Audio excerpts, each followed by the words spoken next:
My name is Bob Kapp, K-A-P-P, and I'm largely retired, but I'm senior advisor to the China program at the Carter Center. I'm very honored to be associated with the Carter Center, and because of that, I was again honored when Dr. Hu of the Institute of China-America Studies invited me to participate in today's meeting. We had a big conference at the Carter Center yesterday, and now we have a second very productive meeting today, organized principally by the Institute of China-America Studies under Dr. Wu and Hu. So I'm very happy to be associated with that, and I thank the organizers. I want to say a few words in advance before we turn to our panelists. I had an organizing role in yesterday's conference, but I was not a speaker, and I'm not supposed to be a speaker today, but I do have a few thoughts, and this is really my last opportunity to offer. I speak only as an individual, not on behalf of the Carter Center, and certainly not on behalf of the organization that I used to lead, the U.S China Business Council. I think the conference has gotten off to a great start this morning.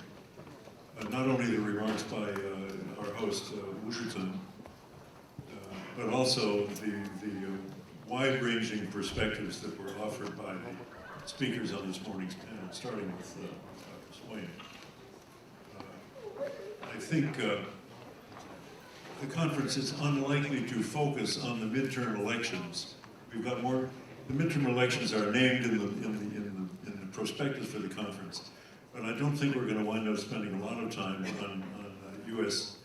The immediacies of U.S. politics this morning, and I think that's good. We're in for genuine discussions of a broad nature.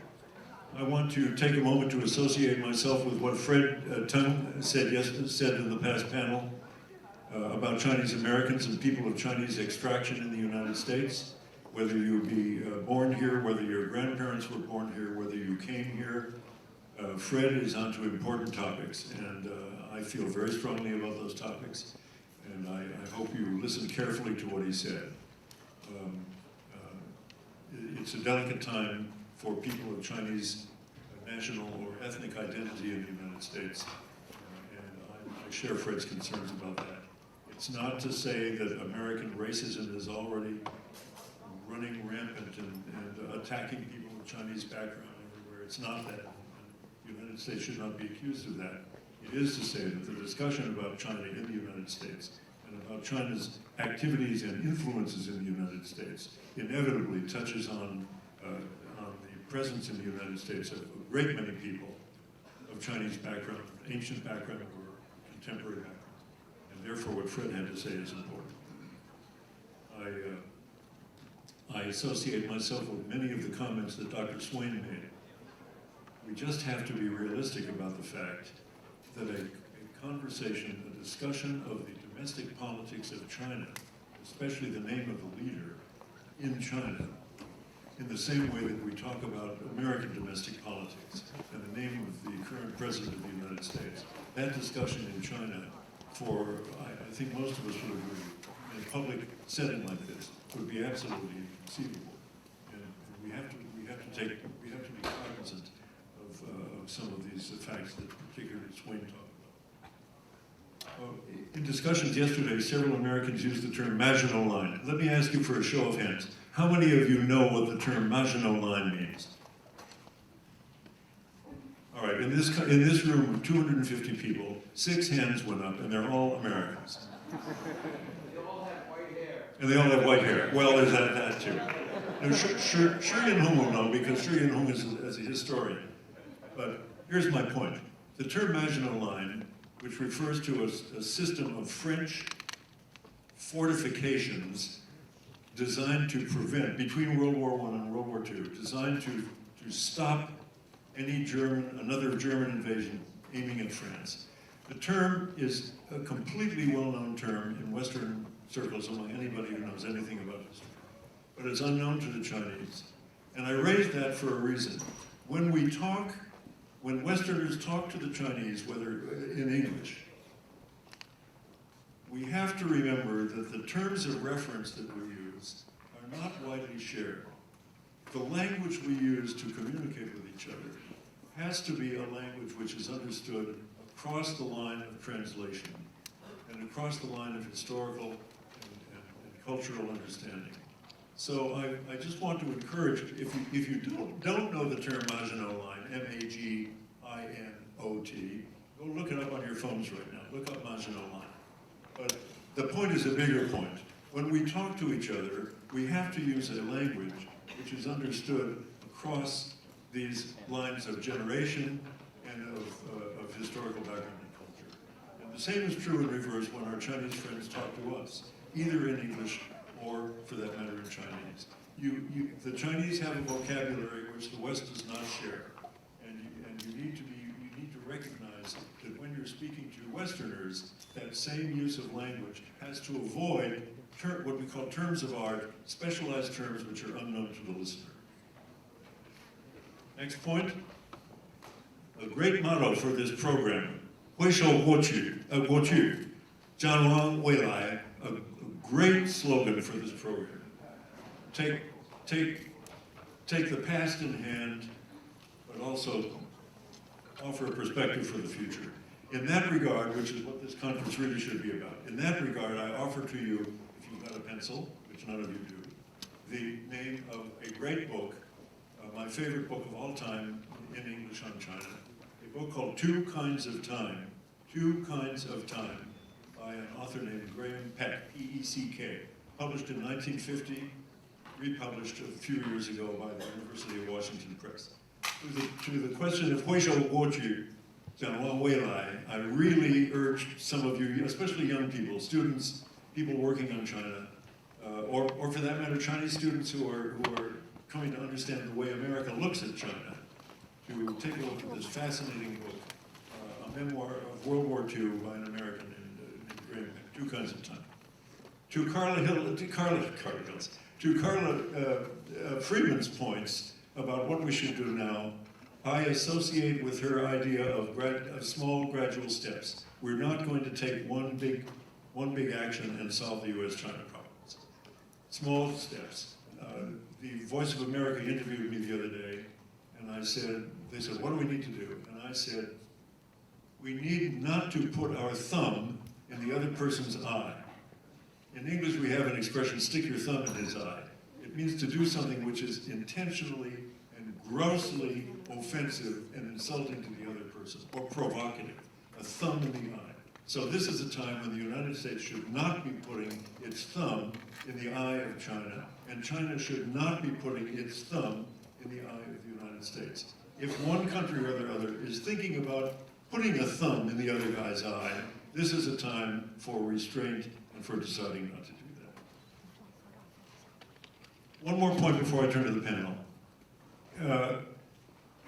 Many of you panelists already have begun to touch on this. Think of some of us as liberals, pro-engagement people. We have a real dilemma right now. And the dilemma is this, that the actions of the Trump administration, first of all, the actions of the Trump administration are, as we say in an old American expression, a gift that keeps on giving. That is to say, because the Trump administration is approaching, and its supporters, its intellectual supporters, its supporters in the think tank world, who are essentially dominant in the discourse in Washington, D.C. now, because they approach China the way they do, they hand to China the opportunity to throw at the United States all the sins of the Trump approach to China. So even if you look at this brochure, I mean, this brochure is conditioned on all the ways in which the Trump administration is behaving so badly.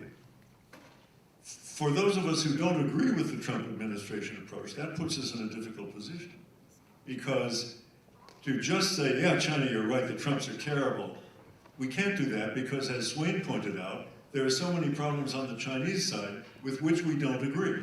And there are even cases, as in the 301 report from the USTR last year, there are even cases where people on the pro-engagement side pretty much agree with the administration's diagnosis of some of the things that are wrong with China. So those of us who are in the middle are in a real dilemma. In 1946 and 47 and 48, the United States sought to associate itself with what was called the third force in China, not Mao Zedong's communists, not Jiang Jie's nationalists, but a third force. We thought this was going to be the way to associate with those in China who had liberal or not such violently extremist views. And the third force was destroyed by the Civil War and the conflict between the nationalists and the communists. Many of us in the sort of, quote, liberal position now are sort of feeling this sense that we're in the endangered position that the third force was in the 1940s. And that leaves us with some difficulties. In that regard, I think this is where our Chinese friends sometimes nod their heads very quietly and smile very quietly. I suspect, in fact I'm sure, that there is a greater range of diversity of opinion about Chinese policies and Chinese global activities today within China than is widely recognized or acknowledged to the outside world. We see little signs of it now and then. We see an essay here, we see an article there of somebody who takes a very different view. In the United States, all of that is out in the open. I understand about the timing. The United States, all of that is out in the open. In China, it is not. And frankly, I would hope that in the future, a sense of the diversity of opinions on many of these fundamental issues that we're discussing between the United States and China could become well known. I've gotten the time message from Yo Yahweh, and it is time to come to turn to our panelists. But I wanted to offer a few of these thoughts. I have some more that I'll save, because the discussion in the first panel was, I think, extremely good and very provocative, very stimulating, and it broadens the horizons of this entire day. We turn now on these business topics and trade and investment topics. We turn to four great panelists who are described briefly in your programs. We're going to go from my right to my left, from the general to the specific. The first will be Craig Allen, who is the current president of the U.S. China Business Council, an organization which I myself headed some time ago. The second is Yu Fei, who is with the North American Representative Office of the Asian Development Bank.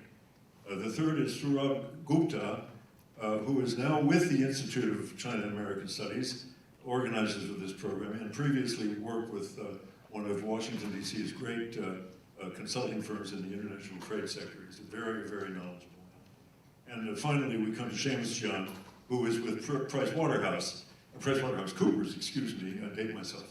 PricewaterhouseCoopers, who was an Emory alumnus, excuse me, who had a hand in organizing this program, and who has the real, as we say, granular or specific sense of deals put together, deals made between Americans and Chinese. So thanks for listening to my opening thoughts, and we'll turn first to Craig Allen from the U.S. China. Well, thank you very much, Bob. Before I begin, I'd just like to say how excited I am to be here, especially with so many students. And I really I think it's remarkable that on a Saturday morning, the Chinese Student Association itself organized this. And I'd like to say a particular thank you to the volunteers. I don't think that the pay is very high, and but the cookies are great. And I just want to say thank you and how marvelous it is. I have two college-age kids myself. I'm sure that they're both sleeping at this time. Hey, Craig, why don't we all stand up and sing the March of the Volunteers? Well, let me begin. I am going to approach the question of the Chinese economy from a WTO perspective. And we have to remember 18 years ago when China joined the WTO, China was still a very poor country. Today, in contrast, China is the world's largest manufacturing country in the world, number one, and it is also the largest trading country in the world, number one. So over the course of less than one generation, China has gone from great poverty to being the dominant player in the global economic system. Now, recently, you will all know that there is a lot of friction between the U.S. and China on the economic side. And so what I'd like to do with my time is to walk you through what are the basic problems here. And the way I would define that is, where is China an outlier? Where is the Chinese economy different from the other WTO economies? And that will help you to understand, I hope, why there is a very serious conflict currently underway. Now, I have 10 items that I would like to mention, a little bit like David Letterman. You don't have to applaud after each one, but I think that there are 10 good reasons that we should be concerned about China's uniqueness, or the socialist market economy with Chinese characteristics. So what are the 10 characteristics that really cause trouble within the WTO context? And I would say that the first one is simply the enormous role of state-owned enterprises. Chinese state-owned enterprises have oligopoly power in China and across a very broad range of industries: construction, energy, telecommunications, media, airlines, transportation, mining, steel, aluminum, and many others. State-owned enterprises are terribly inefficient on a global scale.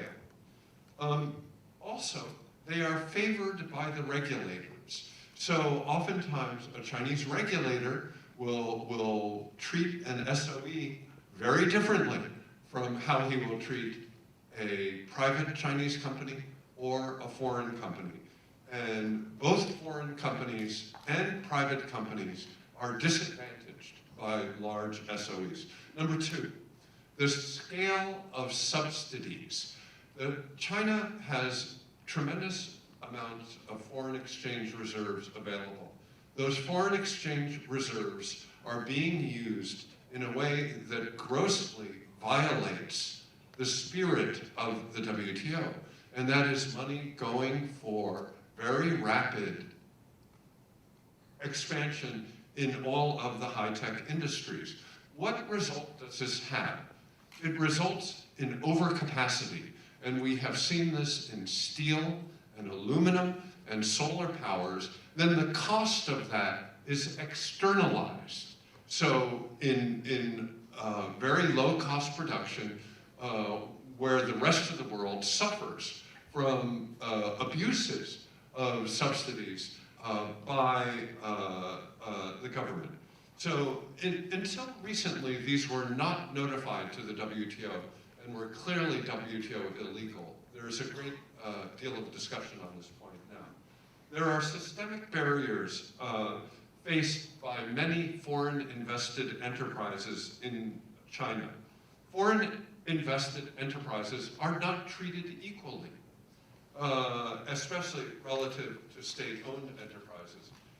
When a Chinese company comes to the United States and invests in the United States, it's an American company.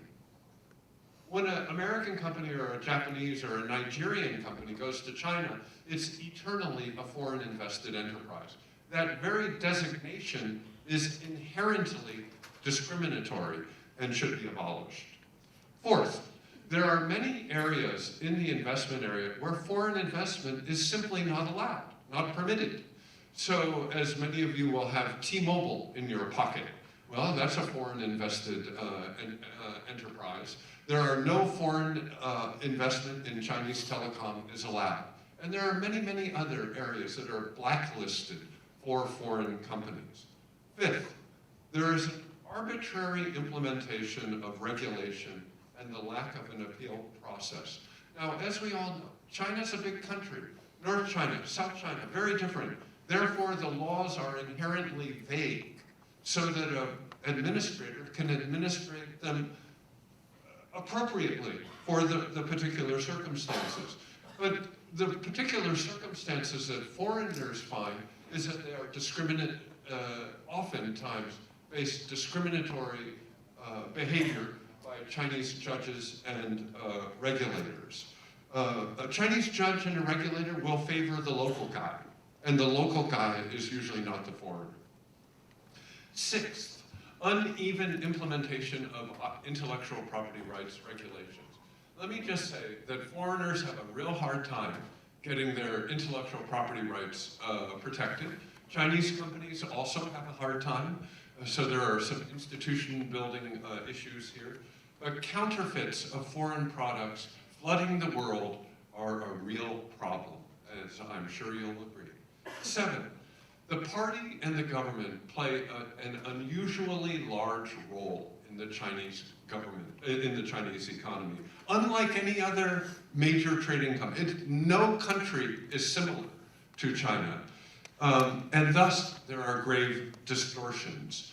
And I would argue it is very much in China's interest not to over-centralize. If you over-centralize your economy, you will become more and more inefficient. And I think that that's a real threat in the near future.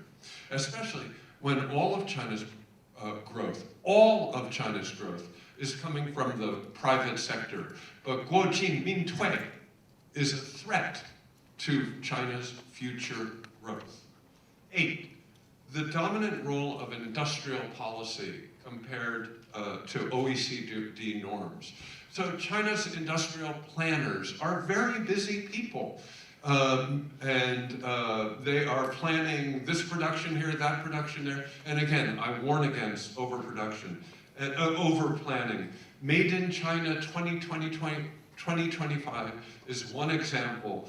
It is an import substitution policy. And again, in my view, it would be clearly WTO illegal.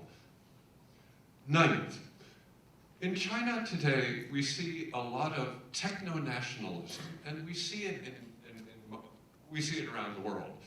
But Xi Jinping's demand for indigenous innovation, 自己创新, is a threat to all creative companies and creative engineers around the world. With 自己创新, China will not become a part of the global creative, the global entrepreneurial network that you really wish to be a part of. So China can go alone with 自治创新, that's what 自治创新 means, or China can be a part of the global ecosystem. You must choose one. You cannot have both. There are students in the audience who are not recognizing that term. 自主创新. 自主创新.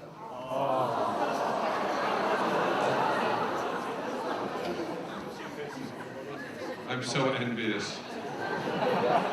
Okay, and then finally, there is excessive control over the information space.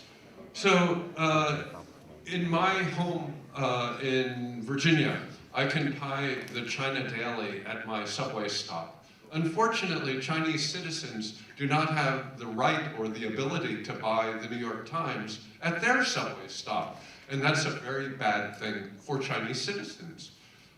So I think that there is a lot of room to talk about internet and digital policies. There's plenty of real debate that we need to have on those issues. But blocking data flows and the normal protocols of e-commerce is unique to China. And it is a block on foreign companies' ability to expand in the Chinese market. And so it's a problem on many levels. So let me conclude and say that the socialist market economy with Chinese characteristics was a very good way for China to build up to what it is today. I will argue with you that it is not a good way for China to proceed in the future because of these impediments that I have mentioned, number one. And number two, that China is an outlier within the global economy and the WTO, and many of these practices are very questionable under the WTO, and the WTO perhaps will not survive unless these issues are addressed. Thank you very much. Thanks, Craig. Craig has laid out what we call the bill of particulars, the list of problems that many Americans in business, in whom he represents, face, and which the American companies and the American government have become very concerned about. One could argue that the Chinese will say, well, that's the problem. I mean, you have a WTO in which China is the outlier, so it's time to change the WTO so that China isn't so much of an outlier. And we'll have to come back to discussions like that soon. But in the meantime, we turn to Ms. Yufei from the ADB, and we look forward to your comments, Yufei. Thank you. Thank you, Bob, and I'm very honored to be here, and I would also like to thank our organizers for inviting me. I've learned a lot in the past 2 days, and hopefully I'll add to. Stay very close to your Okay. mic. Hopefully I'll. Have a delicate voice. Sure. Yeah.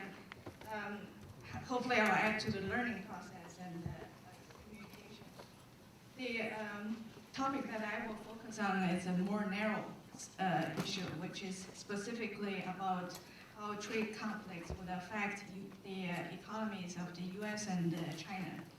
So Bob encouraged all of us to only talk about 3 points, and I do have my 3 points. So I would first start with a review of the timeline of the trade conflicts. And then I will go over the economists' estimates about the impact of these trade conflicts on the economies of the U.S. and China. Lastly, I will talk about how the global value chains will be reorganized as a result of the trade conflicts. But I should really qualify all this statement that these effects, a lot of them are going to be potential because the trade conflicts are not resolved yet, and there's still hope. And on the first day of the summit, I think Ambassador Cui said we look forward to hearing good news. So hopefully these would all be overblown concerns. So first, a review of the timeline of the trade tensions. The first wave, there are 3 waves. The first wave of the tariffs imposed by the United States happened in January 2018, so last year in January, and it was on a narrow set of goods, including solar panels, washing machines, steel, and aluminum. So these would have some impact on the Chinese economy, but they are more broad-based, affecting many other countries apart from China. The second wave of the tariffs announced by the U.S. Covers about $50 billion worth of Chinese imports, announced in 2 steps, one in July and the other one in August. These products that were targeted within this 50 billion announcement mostly are intermediate goods, which basically the rationale behind it is that the United States wants to target the goods that are included in Made in China 2025 plan. So in retaliation, the Chinese government also imposed tariffs on equal amount value of U.S. exports, mostly including agricultural products, chemicals, medical equipment, and energy equipment. In September, the U.S. levied 10% tariffs on an additional 200 billion worth of Chinese imports.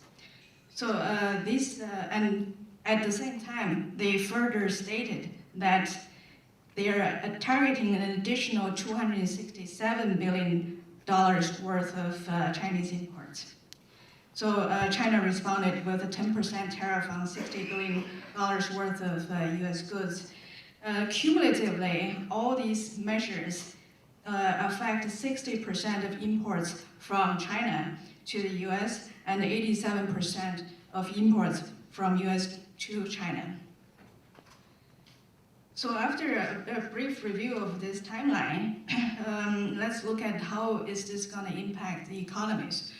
Last year, the stock market was really very volatile at the very highest volatility levels for years. And trade conflict was a major reason apart from the Fed raising interest rates. So how serious is this problem? The trade conflict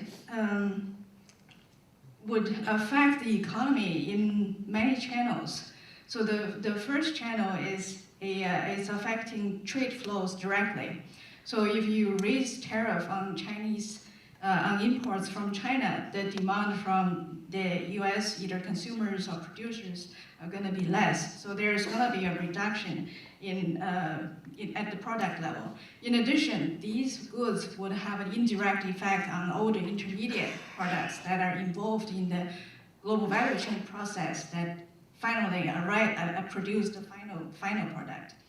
And a third effect is trade redirection, basically meaning that if China is targeted by the United States for a tariff increase, this gives the possibility that other Asian countries can substitute for Chinese productions.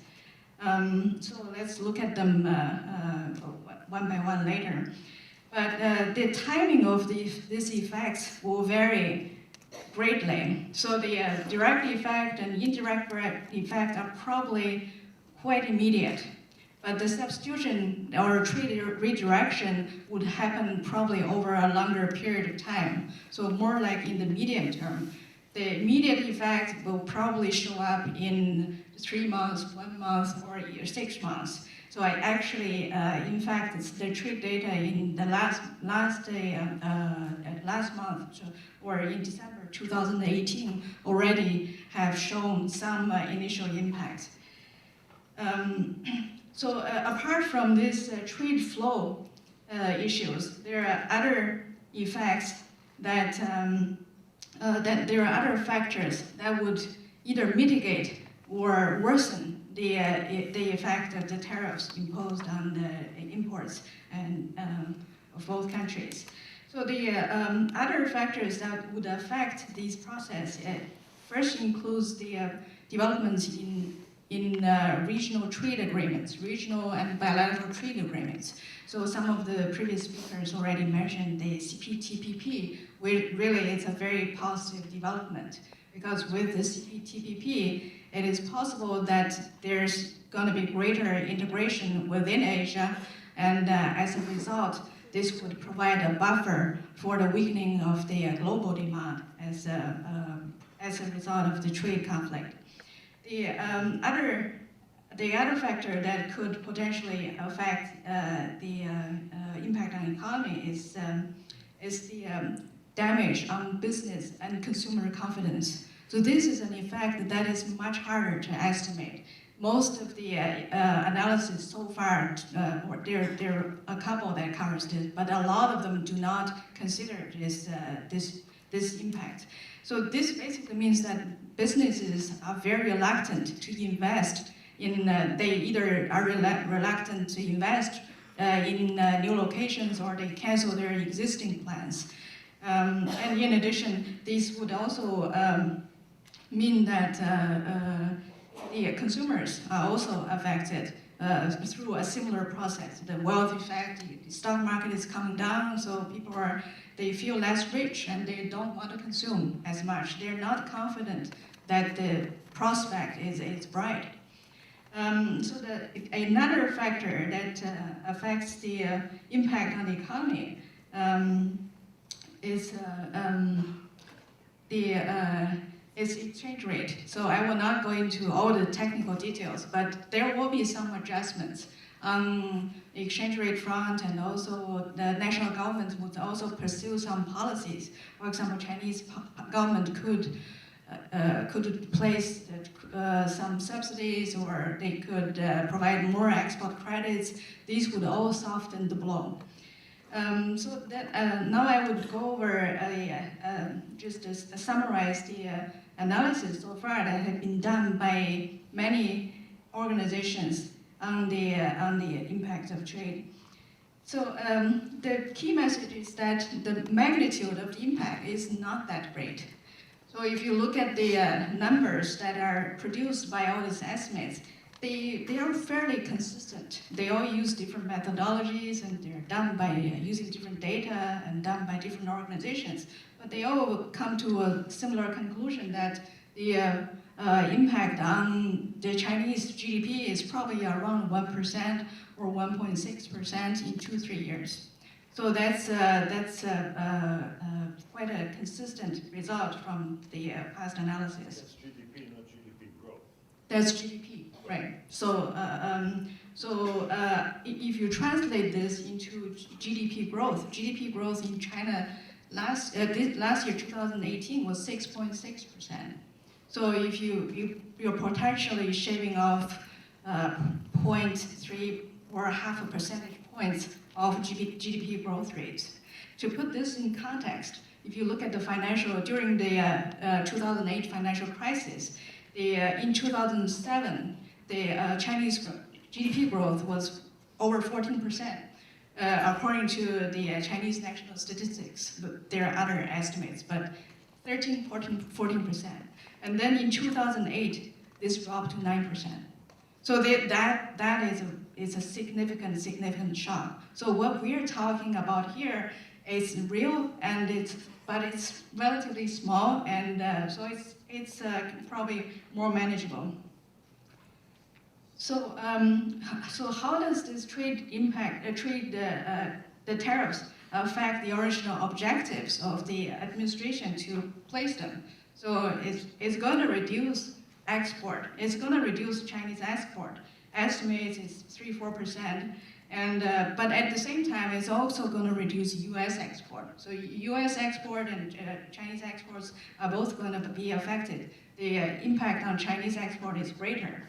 But for the U.S., if they eventually decide to impose the auto tariff, the impact on the U.S. export is going to be much greater. And this is going to have some impact on employment in China as well. It's probably a cumulative 1% reduction over 2-3 years in terms of number of people employed. Or not surprisingly to a lot of people in this room probably, this has very small impact on current accounts or trade deficits or trade surpluses. So if for example, for China, the trade surplus or the current account surplus of China is going to be marginally narrower, equal to 1% of GDP in 2019 rather than 1.2% as forecasted in 2018. So there's 0.2% difference. It's a very, very small difference. And is it going to improve the U.S. trade balance? It's not going to improve the U.S. trade balance either. So the order of magnitude of the change is very similar to the one for China. So the next question is are other countries in Asia going to benefit from the trade conflicts, and how are they going to be affected? So what we found is that most actually the ASEAN countries and also India, also newly industrialized economies, including Hong Kong, Singapore, South Korea, Taiwan, they would have some benefit to a small degree. But the short-term gain of trade war is not obvious. So it's not possible to substitute the Chinese production in 1 or 6 months in the short run, because it's just, first, a lot of these countries do not have the capacity. To give you an example, for example, in China accounts for about 1/3 of global labor-intensive manufacturing exports. And Vietnam, which is a rising star among emerging Asian economies, they have 4% of global market share. So 30% versus 4%, they are not going to be able to replace what China has been producing. But in the medium term, it's possible that some of these countries would receive some production shifts that are caused by the tariffs. So the countries that would most likely benefit include Vietnam and India, Thailand, Malaysia.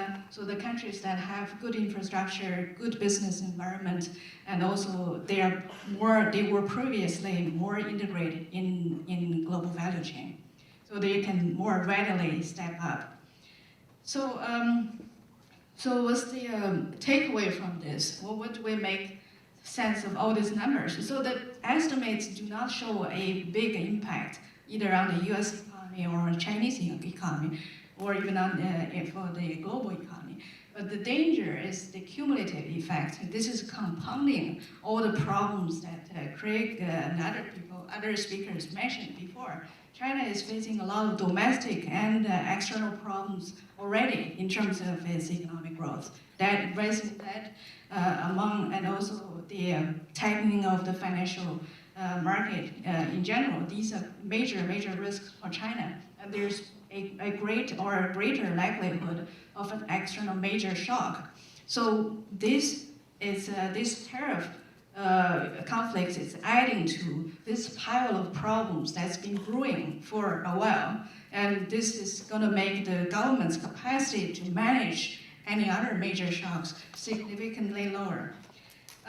The other takeaway is that there are things that you can do to mitigate all this negative economic impact. Some of them I mentioned, regional and even bilateral trade agreements, greater Asian integration, and also greater trade within Asia, so that can buffer the impact. And also government policies, exchange rate adjustments, these could all soften the blow. So I would say it's not the end of the world, but yeah, this is something to watch very closely. Well, that was wonderful. That was a great resume, and you could take two lessons from it. One lesson would be, what's everybody getting so excited about? I mean, the tariffs don't really have that much of a difference anyway. The other conclusion might be that the imposition of tariffs is essentially a political act for political purposes, regardless of the actual economic effects of it. And that could make things worse, because overt political actions of this kind can really set off very strong counter-reactions. But we should continue this discussion later. That was really wonderful. We turn to Mr. Gupta, who knows Washington very well, and I hope that as he speaks, we learn a little more about Washington out of this as well. But it's up to you, Saurabh. Thanks, Bob. And thanks for the invitation, and it's great to see such a great turnout out here on Saturday. I'm going to limit my comments to the outlook for the trade and investment frictions that we see, I mean, really aggravated frictions. And maybe along the way I might be able to answer why the tariff issue has been a little bit of a sideshow. It's the basis on which Trump initiated his actions against China, but why the tariffs are a little sideshow to this big quarrel that's currently going on. The tenor of U.S.-China relations has really gone southwards in the past 2 years, or in the past year and a half. I am going to be a little bit of an outlier out here and say that I'm limiting my conversation to trade and economics and investment, that I am an optimist on this front. I'm not talking about maritime military competition, which is, I think, going to get aggravated and be with us for a long time. But on these trade and economic issues, I see a difficult mountain, but a difficult mountain which will be surmounted, and the US and China being in a very healthy interdependent trade and economic relationship a couple of years going down. The primary reason for that, as I will try to explain in my presentation, is that the differences between the two sides on many of the core fundamental issues which the US side has, and which has a very broad consensus in Washington, D.C., are really not that wide between China and the US. And it's been, I would say, the differences have been magnified, and as a result of that magnification, it has led to a mischaracterization. Don't get me wrong, as Craig said, there are a lot of issues which are being discussed right now, and many or some of them are not amenable to near-term resolution, like issues like industrial subsidies and where China is going with its SOEs, etc., etc. But on some of the core issues that the US has grievances with China, I think they are amenable to reasonable resolution in the short to medium term, frankly. Just about 6 months back, we were thinking, I mean, our U.S. China economic and trade ties, when at all are they going to be repaired, if at all? And there was talk about, is this really the precursor to a decoupling of the two economies? I think the question to answer right now is not when, the question was if the two countries would be able to reach any resolution on these issues. And the question I feel at this point of time is, when will it be done? It's not if these will be resolved. It's almost, in my view, I think it's a high probability that these will be resolved. It's about when they will be resolved. And as I said, there are a basket of issues which will go on over a period of time. I think it's healthy to get the two sides together. Remember, I mean, China today is a $10,000 per capita economy.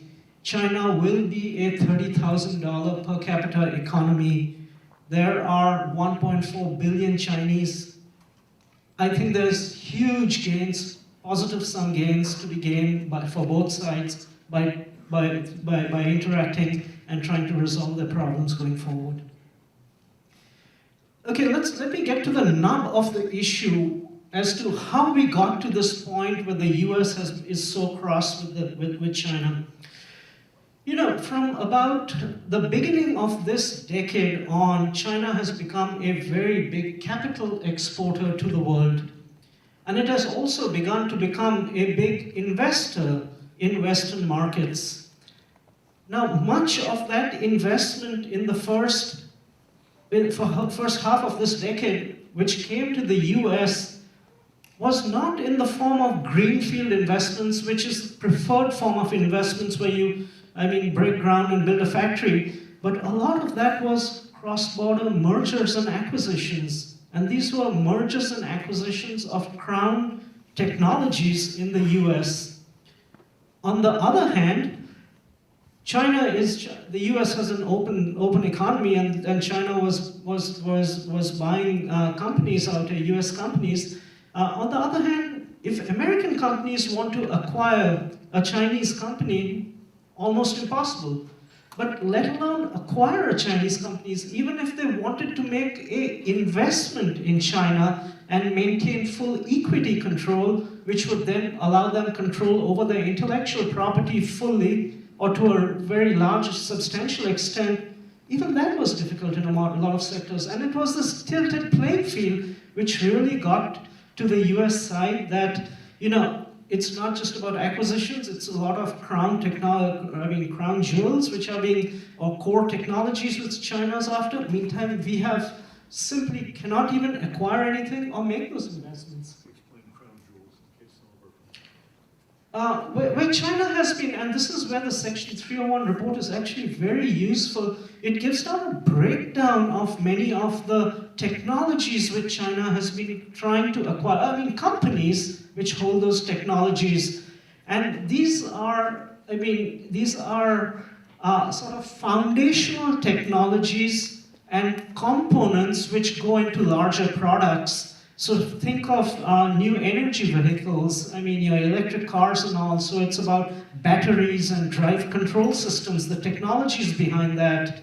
Or even in the area of aviation, it's flight control systems.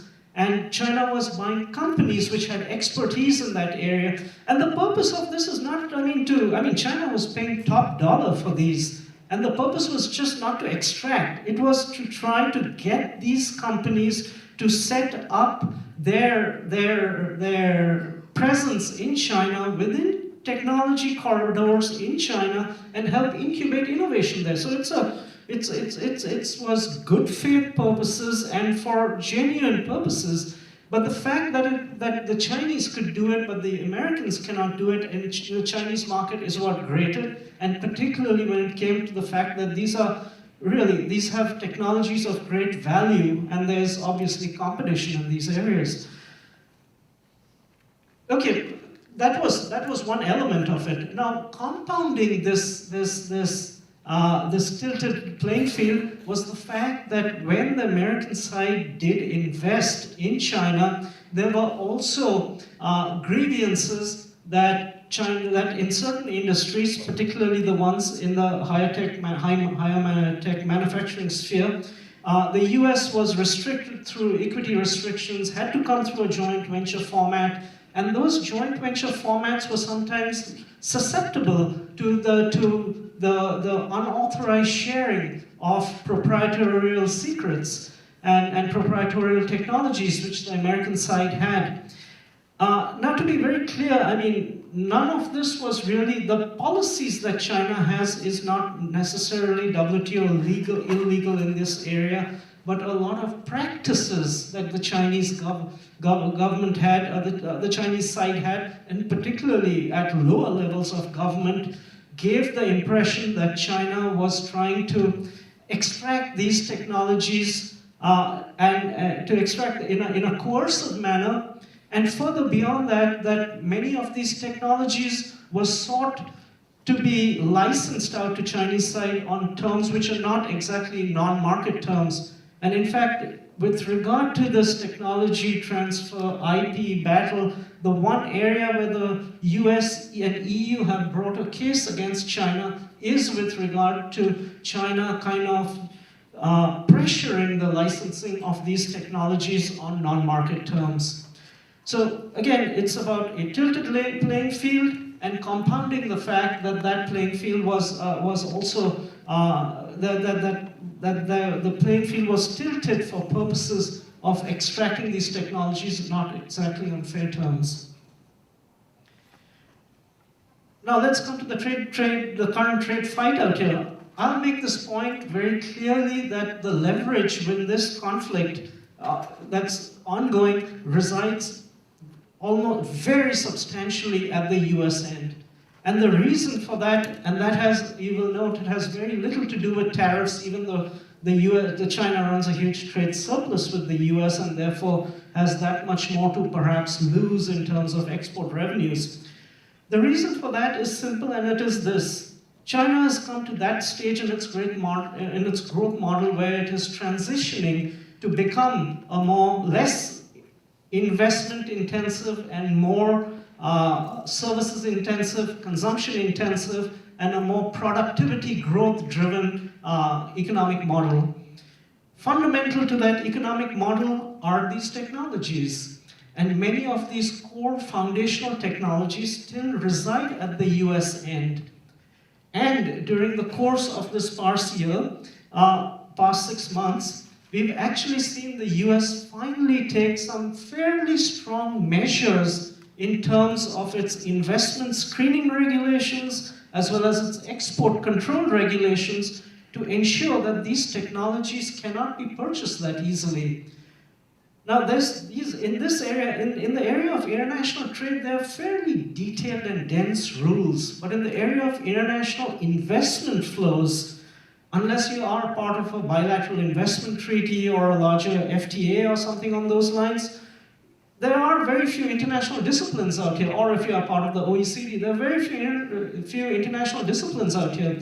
So US has the liability, has the ability to unilaterally kind of manage this technology cooperation valve which it has with China, and it has shown an active desire to do so in the past couple of months, particularly with the passage of it was called the FIRMA law, Foreign Investment Risk Reduction, whatever, Act, and the Export Control Act. And suddenly the Chinese are realizing that we need to get to the next level in the value chain, climb up the value chain and become a high-tech manufacturing power.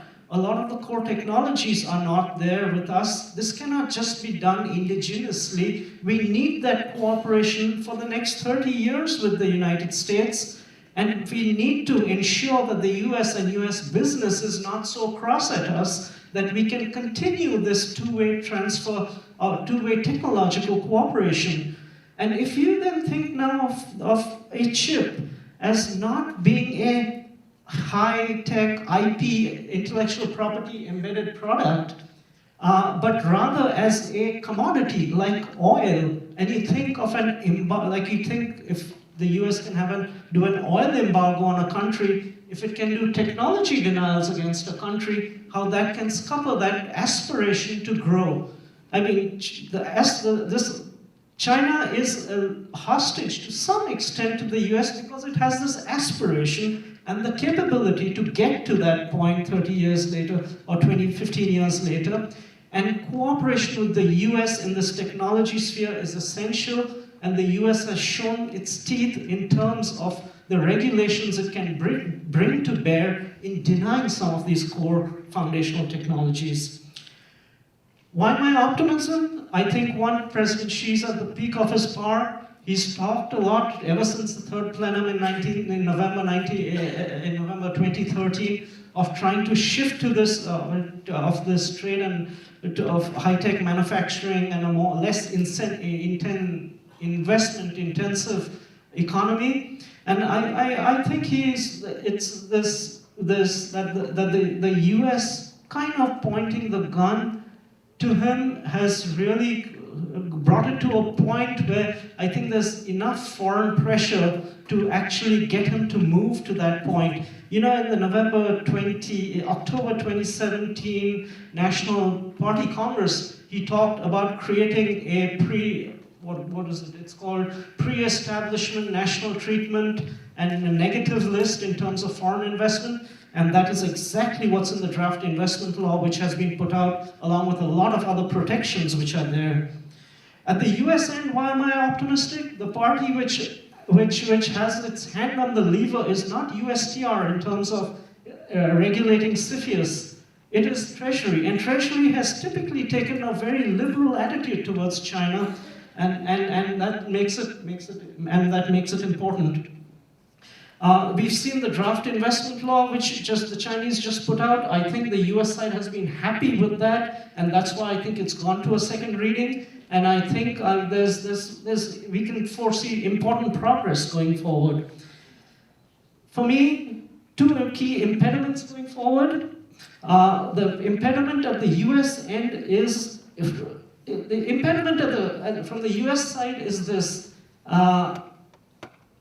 The US has opened up other avenues by which it can penalize China, aside from CFIUS. You know, in the last 3 months, we have the Justice Department putting out indictments. And so what the US and let me phrase it this way, what Donald Trump giveth with regard to core technology cooperation with China in the context of the U.S. China dialogue, 90-day dialogue that's happening, that the Justice Department can take it through indictments and denying technology cooperation and sanctions against particular Chinese companies. It's going down that route, and therefore there's a degree of arbitrariness which can come into play in US policy in this regard.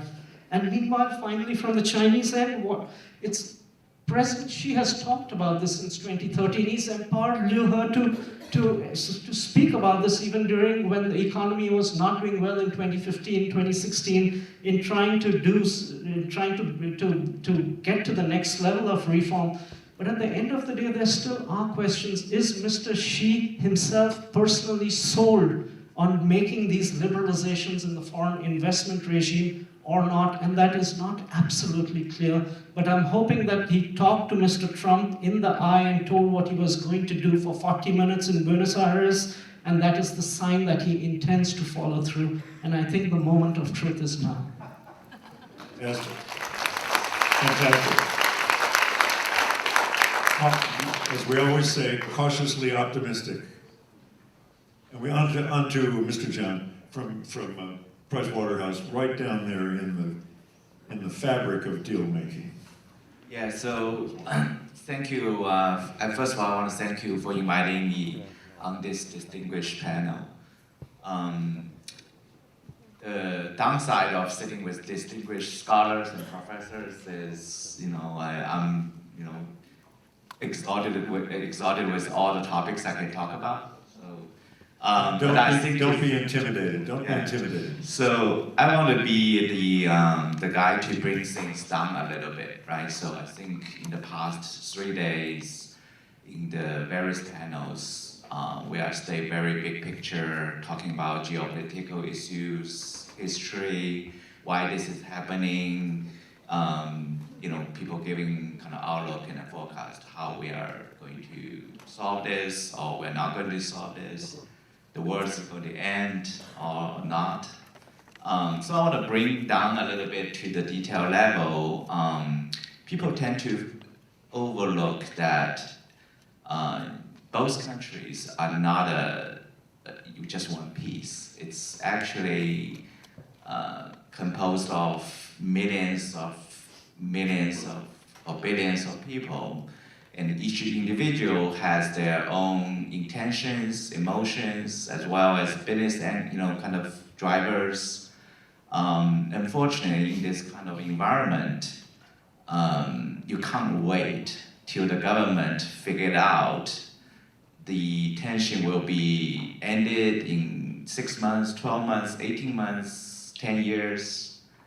Each private business has to figure it out what to do during that period of time. So my job in PwC, actually, I help Chinese investors looking to the US for investment opportunities, help them execute transactions, as well as optimize their operation post-deal. Certainly, volume has dropped. A lot of people get cold feet and get challenges on the way they're coming to the US. Plenty of people are frustrated. But I also think as the last speaker on the panel, it's my responsibility to end the panel with an optimistic and positive tone. So I'll offer a few things, right? First of all, in my point of view, business gets done. It will get done. So we have seen the market, people trying to do different things. If you are not allowed to come in, invest in certain piece of technology or certain type of company due to various reasons, there's other ways to do business in the US. We saw our clients come to the US to build their own manufacturing plant. You may ask why. I think coming back to Ms. Yu's point of view on global supply chain migration, one way to fight tariff is move your supply chain. So we do see a lot of Chinese manufacturing actually move their plant in the US if they're export-oriented company, and when they compare the total cost of manufacturing, they find out the US is not a bad place to be. Especially given China with the rising labor cost and the high compliance costs on social securities and tax environment, and I also increased level of nervousness about the private business, whether the private sector is going to continue to be supported versus the state-owned business. So all these factors actually contribute private business owners seriously thinking US as a destination, not only for revenue stream, but also for manufacturing base. And there are a lot of companies already acted on it. If you read Wall Street Journal, if you do some basic Google search, you'll find a lot of examples. Apology, I can't really name our client's name in this forum, but it's pretty handy if you want to do some research on your own. And in this, particularly in Georgia, I think in the southeast US, there are a lot of opportunity for companies trying to think as an alternative location for manufacturing. And the other thing I want to come back to my point of view, US is not a one consolidated, country. You talk about there's federal, there's state, there's local, there's individual business. Although there is so much going on the federal level, you may think US may cut the tie with China tomorrow. At each state and local level, they're actually very supportive for Chinese companies come here to do greenfield, to move their operation here, even acquire a local business. If the intention is strategic, it brings the benefit to the local economy, brings job, help struggled U.S. business to survive in the global competition. There are a lot of support you can get from state, local level, and there's actually incentive you can get, which also help your total cost of production. So I try to be positive on that, right? So deals still get done. They are getting done in a more discreet way. No one now raise their hands, say, I just acquired $1 billion business. No one, right? Unless it's necessary buying a public company or something. But I can guarantee you, each year, even in 17 and 18, these very difficult years, there are multiple billion-dollar deals getting done, completed, proved by CFIUS. No one talk about it. You can't even Google on it. There's no information. What I'm trying to say is, I think it's very hard to cut business ties entirely between U.S. and China at this moment.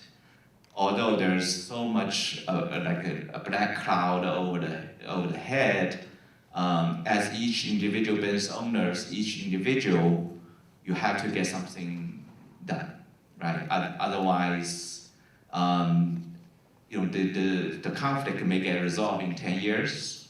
The two countries should be okay as a whole. As we talk about the trade deficit is not a big deal. The trade policy, even the tariff as a whole, doesn't really impact your GDP a lot. But for each individual business, that's a lot, right? You get caught in certain sectors, and 10% to your cost is a lot. So that's why, I think the business community is the most vibrant community. They are the most nimble, and they act. They wait for a couple of months, and they find out this is not going to be solved tomorrow. They act on it. And there's people, trying to find a way to get things done. So, the last, I do want to talk about a little bit on FIRMA and CFIUS. I do call people to pay attention to a very critical piece of legislation may come out.